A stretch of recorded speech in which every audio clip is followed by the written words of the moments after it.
So the first finding is most public pension funds have some amount invested in private equity.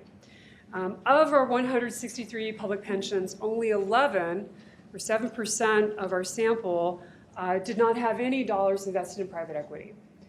So again, these are dollars invested. It's not the target allocation, which often can be very different things. So 93% of our pensions invested in private equity. Most had an investment range between 5% and just under 10% portfolio.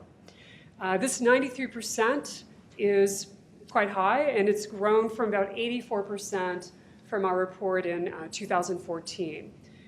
So will it ever get to 100? Probably not. I think there are still a few states that have not mandated or allowed their pensions to invest in private equity, but we've seen a growth in the number of pensions and the percentage of pensions in our sample investing in private equity.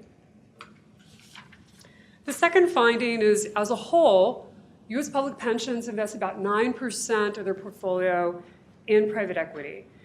For this report, the total is 8.6%, and this is taking all of our pensions, adding up their investments by asset class, and then looking at the percentage composition. About half of the total is invested in public equity, probably no surprise there, and just under 24% in fixed income. And generally, we've been doing this report since 2012. Generally, the private equity investment percentage is around 9 to 10%.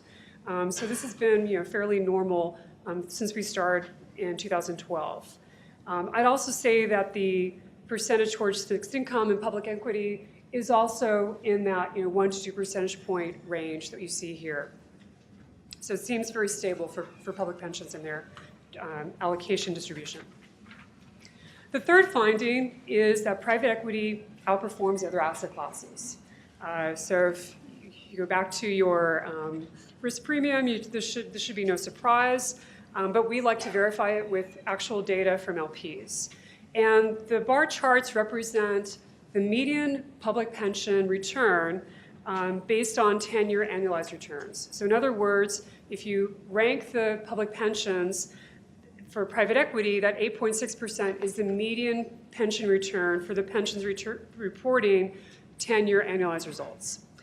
Public equity, the median is 6.1, fixed income 5.3. So private equity outperforms public equity by about 2.5 percentage points.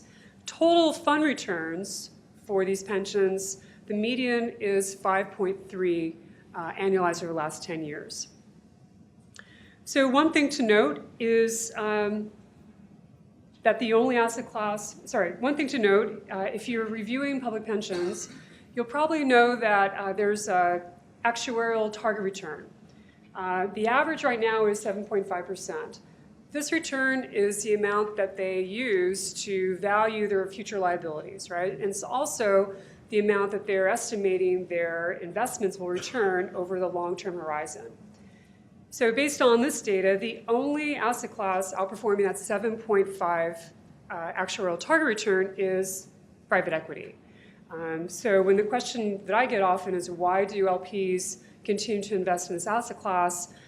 For me, that's the reason why, right? It's really helping the overall pension portfolio return.